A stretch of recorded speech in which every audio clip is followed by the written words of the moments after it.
Hi, my name's Jack, welcome back to my channel. We're talking about the Breeze this morning, the Yuneec Breeze 4K flying camera. Very much sort of a selfie drone, they basically call them. So you're out and about at a beach or somewhere you want to get out flying. There's a very short range because obviously you control it on your phone, which you can now buy the remote controller for, which I'm not sure whether it extends the distances or not. I have to see if I can get hold of one. We'll test it. But this will be limited. I think it's limited about 50 meters with the phone use. I'm not sure if the remote control extends that any further than that.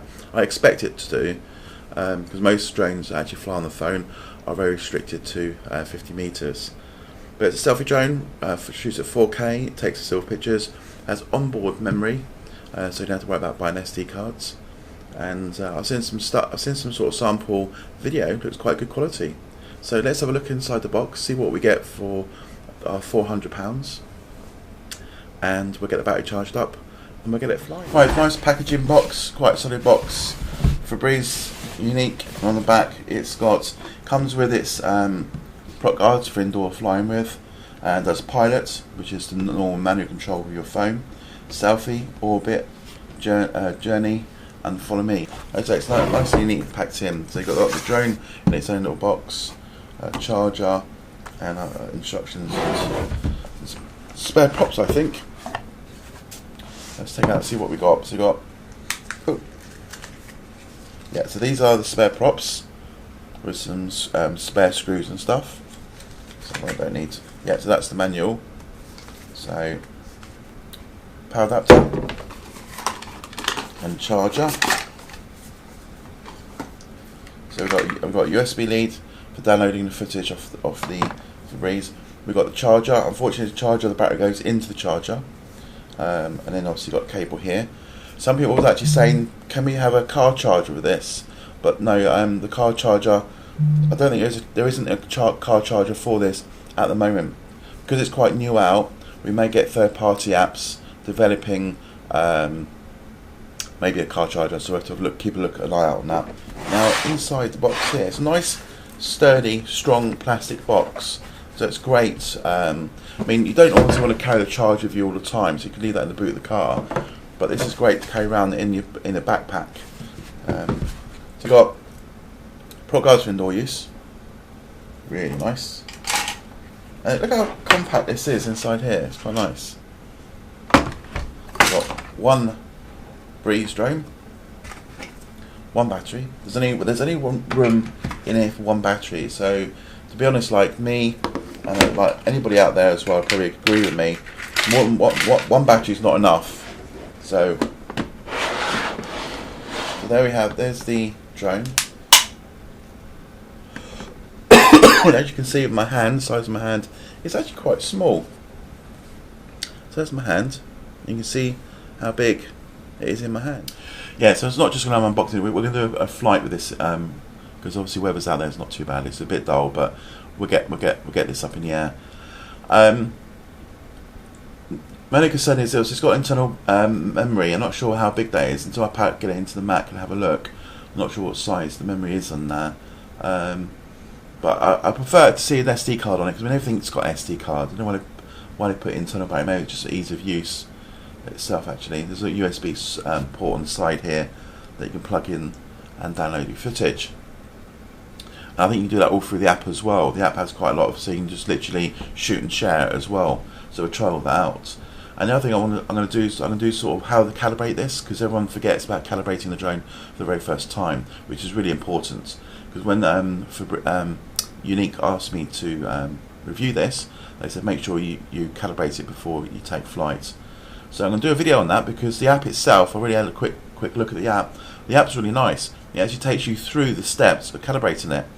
With the Phantom ones, it just shows you a picture which way to go round, because the Yuneec ones are different. You've got to do a lot of that and turning and twisting. It's got a very helpful guide on the app itself that takes you through the process of calibrating.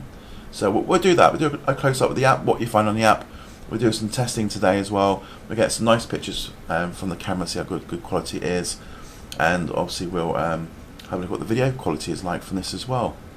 So that's it. So it's a very quick unboxing, very simple.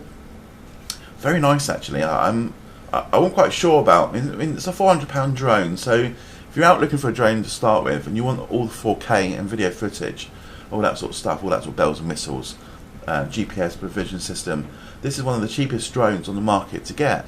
So this could be your first step to a bigger drone. You know, I always would start off from the very small drone, the very indoor ones, to get your orientation, get the idea how it controls, how it feels in the air before getting one of these. But as I said, you can get the controller for this, so you can actually put the app on your controller. And I prefer like a controller to flying on the phone. So this can be the very first time for me to fly one of these on a phone. So, okay, so let's get these batteries charged up and we'll get outside and get some flight time. Because this is my first flight, I've come out to a big field like this. I know it's got a very short range, but I don't want to go wandering off. If it goes wandering off, I can grab it. I don't want to end up in trees and stuff like that. It means climbing trees, and it's bloody cold out here. You can see it's quite frosty and foggy as well.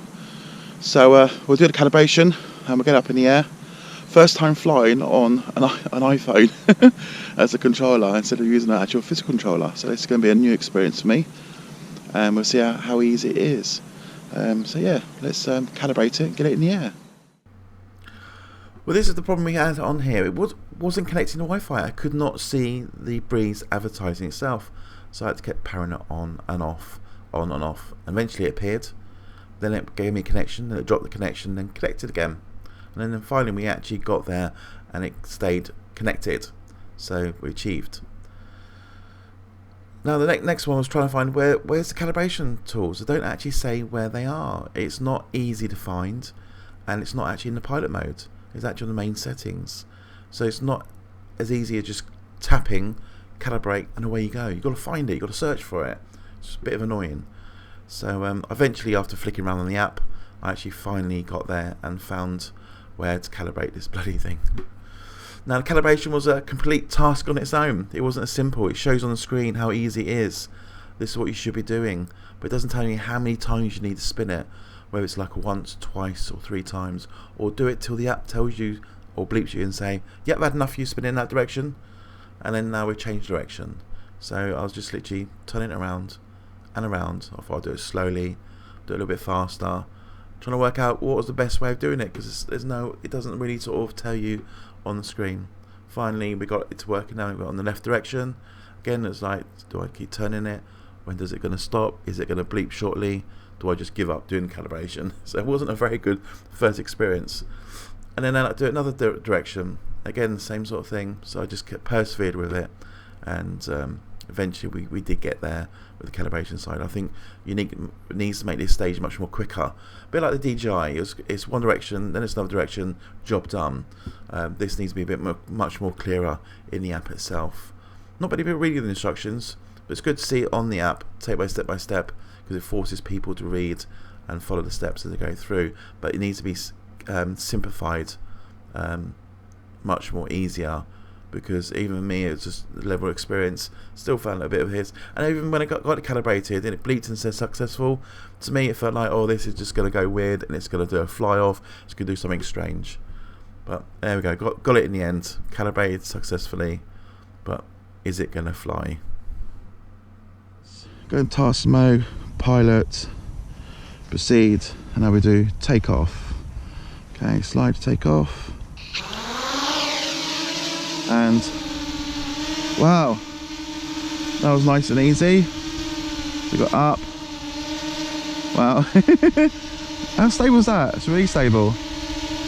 Okay, so we got weird controls.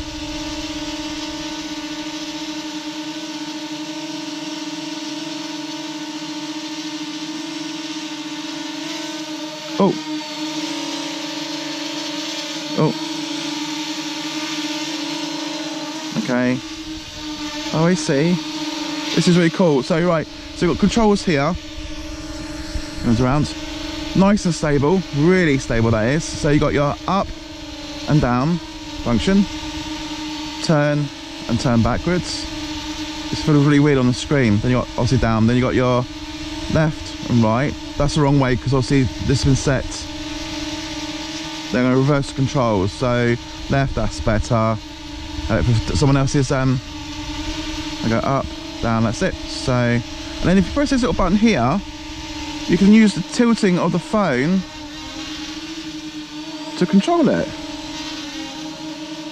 So, oh, this is freaky, doing it this way. So how do we go up? No, I prefer the controls. So let's get some flight time in this. So if we go... from this point onwards, I had a problem. It lost its connection. As you see on the screen, no preview. Couldn't see what the camera was doing. And it was not responding to anything. I was actually physically doing it on the controller. I could not believe that. Kept playing about, trying stuff. And it's saying at that point, it's showing it's connected. It shows the preview was gone. Still connected to the drone, because the Wi-Fi signal was still up. But there's no response from the controller whatsoever. Start panicking here a bit. Thought, now it's going up higher. It's actually flying up higher without me doing it. And it stayed up then, and it come down a little bit, and then just stayed hovering. And I had no control of the drone. It was literally there. Not even in arm's reach. I couldn't even reach it. It's too high. So at this point, I had to literally think, well, I'm going to have to try and attach the drone back to the Wi-Fi, which I tried and did. And also, if I can't connect back to the drone, I'm going to have to leave it hovering until the battery runs out. And hopefully, it'll do a return home and come back down and land successfully. But I did everything. I tried Wi-Fi. I even tried taking the Wi-Fi off and reconnecting it with the password. And it would not have it. It kept popping up, showing the breeze was there. The next minute, the Wi-Fi dropped the breeze. It wasn't there. Again, no matter what I did or tried to do, it would not regain a connection back to the drone. That was it. It was lost. I even thought about rebooting my phone just in case my phone was playing up. But that's it. I could not get back the connection. So I literally just had to stand there and wait for it to finish doing what it needed to do on the battery and then hopefully land. So I was praying it wouldn't actually fly off because this is on loan for Yuneec, and if I lose it or break it, I'm paying for it. So I was panicking. It's still £400 for a drone, but look, tried everything. It wasn't connecting back. It's dropped the connection. There's no way the breeze was going to allow me to connect back to this Wi-Fi. And she finally came down, landed safely and powered off. Brilliant.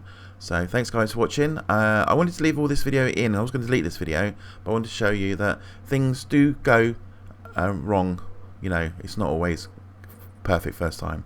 So thanks guys for watching. See you in the next video. Hopefully we'll have a better experience of flying this breeze. Cheers.